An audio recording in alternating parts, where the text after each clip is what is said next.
ನಮಗೆ ತುಂಬ ಜನ ನಾವು ಬುಕ್ ಓದ್ತಾ ಓದ್ತಾ ನೋಟ್ ಮಾಡ್ತಾ ಹೋದರೆ ತುಂಬ ದಿವಸ ನೆನಪಿರುತ್ತೆ ಅಂತ ಆ ಥರ ಫಾಲೋ ಮಾಡ್ತಾ ಇರ್ತೀವಿ.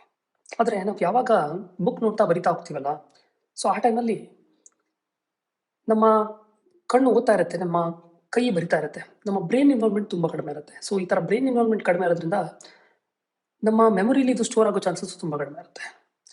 ಸೊ ಅದರಿಂದ ನಮಗೆ ಇದು ತುಂಬ ದಿವಸ ನೆನಪಿರಲ್ಲ. ಸೊ ಇದಕ್ಕೆ ಸೊಲ್ಯೂಷನ್ ಏನು ಅಂದರೆ ಒಂದು ಸಿಂಪಲ್ ಚೇಂಜು ಇಲ್ಲಿ. ಸೊ ನಾವು ಬುಕ್ ಓದಬೇಕಾದ್ರೆ ಫುಲ್ ಫೋಕಸ್ಡ್ ಆಗಿ ಬುಕ್ ಓದೋದು. ಅದಾದಮೇಲೆ ಏನಿದೆಯಲ್ಲ, ನೋಟ್ಸ್ ಬರಿಬೇಕಾದ್ರೆ ಬುಕ್ ಮುಚ್ಚಿಟ್ಟು ನಮ್ಮ ಮೆಮೊರಿಯಿಂದ ರೀಕಲೆಕ್ಟ್ ಮಾಡಿ, ಈಗ ಜಸ್ಟ್ ಓದಿದ್ದನ್ನು ಮೆಮೊರಿಯಿಂದ ರೀಕಲೆಕ್ಟ್ ಮಾಡಿ ಅದರ ಸಾರಾಂಶನ ಬರೆಯೋದು, ವರ್ಡ್ ಟು ವರ್ಡ್ ಬರೆಯೋದಲ್ಲ. ಸೊ ಅದಾದಮೇಲೆ ಆ ಸಾರಾಂಶನ ಮತ್ತು ಬುಕ್ಕಲ್ಲಿರೋ ಆ್ಯಕ್ಚುಯಲ್ ಕಂಟೆಂಟ್ನ ಎರಡನ್ನೂ ವೆರಿಫೈ ಮಾಡೋದು. ನಾವು ಬರೆದಿದ್ದರಲ್ಲಿ ಏನು ಮಿಸ್ ಮಾಡಿದ್ದೀವಿ ಅಂತ ಅದನ್ನು ಇಂಪ್ರೊವೈಸ್ ಮಾಡ್ಕೊಳ್ಳೋದು. ಸೊ ಈ ಥರ ಮಾಡೋದ್ರಿಂದ ಏನಿದೆಯಲ್ಲ, ಇದು ನಮಗೆ ತುಂಬ ದಿವಸ ನೆನಪಿರುತ್ತೆ. ಮತ್ತು ಇದು ಬೆಸ್ಟ್ ವೇ ಕಲಿಯೋಕ್ಕೆ ಈ ಥರ ಮಾಡೋದು. ಸೊ ಈ ಥರದ ಸೈನ್ಸ್ ಆಫ್ ಲರ್ನಿಂಗ್ ಮತ್ತು ಪ್ರೊಡಕ್ಟಿವಿಟಿ ಬೇಸ್ಡ್ ಟಿಪ್ಸ್ಗೆ ಫಾಲೋ ಮಾಡಿ. Thank you.